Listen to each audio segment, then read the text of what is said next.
चीनी की कमी हो गई देश में। और अब चीनी पिछले 17 दिन में 20 रुपए प्रति किलो चीनी के दाम बढ़ गए, क्योंकि चीनी की देश भर में बहुत किल्लत हो गई है। 17 दिन पहले चीनी की कीमत थी 46 रुपए, अब 65 रुपए किलो चीनी हो गई है।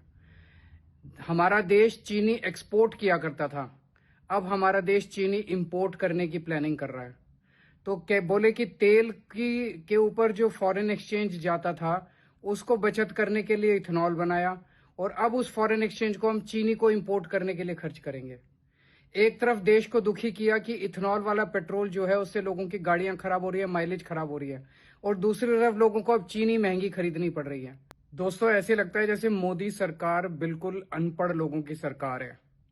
उन्हें यही नहीं पता कि क्या निर्णय ले रहे हैं और इस निर्णय का क्या असर होगा। इन्होंने गन्ने की खेती को इथेनॉल बनाने के लिए डाइवर्ट किया और इथेनॉल को पेट्रोल में मिलाना चालू कर दिया। बोले इससे पेट्रोल बचेगा, और पेट्रोल बचेगा तो फॉरेन एक्सचेंज बचेगी, विदेशी मुद्रा बचेगी, जो हम विदेशों से तेल आयात करने के लिए खर्च करते हैं।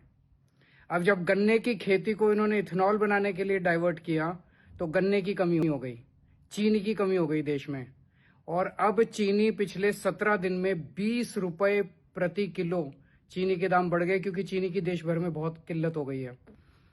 17 दिन पहले चीनी की कीमत थी 46 रुपए, अब 65 रुपए किलो चीनी हो गई है। हमारा देश चीनी एक्सपोर्ट किया करता था, अब हमारा देश चीनी इंपोर्ट करने की प्लानिंग कर रहा है। तो क्या बोले कि तेल के ऊपर जो फॉरेन एक्सचेंज जाता था उसको बचत करने के लिए इथेनॉल बनाया, और अब उस फॉरेन एक्सचेंज को हम चीनी को इंपोर्ट करने के लिए खर्च करेंगे।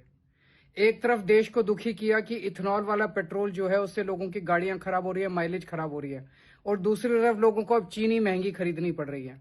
तो ये एक डिसीजन लेते हैं, इनको यही नहीं पता कि इस डिसीजन का क्या असर होने वाला है।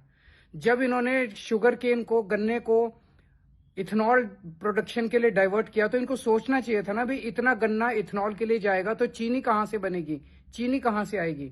तो समझ नहीं आता कि मोदी सरकार में सारे के सारे ऊपर से नीचे तक सारे अनपढ़ हैं क्या। इन्होंने अभी तक जितने डिसीजन लिए, इन्होंने नोटबंदी की, पूरे देश में कितने लोग मारे गए, और नोटबंदी का कोई फायदा नहीं हुआ। जब कोरोना आया तो लोगों को ऑक्सीजन के सिलेंडर सप्लाई करने की बजाय बोले थाली बजाओ। ऐसे लगता है कि पूरी की पूरी अनपढ़ लोगों की सरकार है, पर कसूर तो अपना है ना। हमने इन अनपढ़ लोगों को वोट दे के वहां बिठा दिया, जिनको कोई अकल नहीं है, किसी किस्म का कुछ नहीं चलाना आता इनको सरकार, और दुखी हम लोग हो रहे हैं। दोस्तों, ऐसे लगता है जैसे मोदी सरकार बिल्कुल अनपढ़ लोगों की सरकार है। उन्हें यही नहीं पता कि क्या निर्णय ले रहे हैं और इस निर्णय का क्या असर होगा। इन्होंने गन्ने की खेती को इथेनॉल बनाने के लिए डाइवर्ट किया और इथेनॉल को पेट्रोल में मिलाना चालू कर दिया। बोले इससे पेट्रोल बचेगा, और पेट्रोल बचेगा तो फॉरेन एक्सचेंज बचेगी, विदेशी मुद्रा बचेगी, जो हम विदेशों से तेल आयात करने के लिए खर्च करते हैं। अब जब गन्ने की खेती को इन्होंने इथेनॉल बनाने के लिए डाइवर्ट किया तो गन्ने की कमी हो गई, चीनी की कमी हो गई देश में।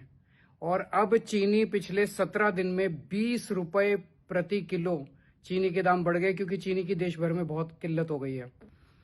17 दिन पहले चीनी की कीमत थी 46 रुपए, अब 65 रुपए किलो चीनी हो गई है। हमारा देश चीनी एक्सपोर्ट किया करता था, अब हमारा देश चीनी इंपोर्ट करने की प्लानिंग कर रहा है। तो क्या बोले कि तेल के ऊपर जो फॉरेन एक्सचेंज जाता था उसको बचत करने के लिए इथेनॉल बनाया, और अब उस फॉरेन एक्सचेंज को हम चीनी को इंपोर्ट करने के लिए खर्च करेंगे। एक तरफ देश को दुखी किया कि इथेनॉल वाला पेट्रोल जो है उससे लोगों की गाड़ियां खराब हो रही है, माइलेज खराब हो रही है, और दूसरी तरफ लोगों को अब चीनी महंगी खरीदनी पड़ रही है।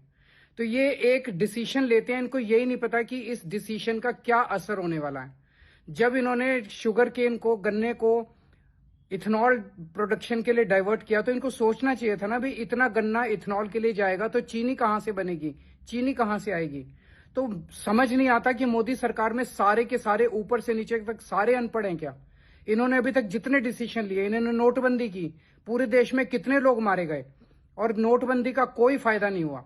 जब कोरोना आया तो लोगों को ऑक्सीजन के सिलेंडर सप्लाई करने की बजाय बोले थाली बजाओ। ऐसे लगता है कि पूरी की पूरी अनपढ़ लोगों की सरकार है, पर कसूर तो अपना है ना।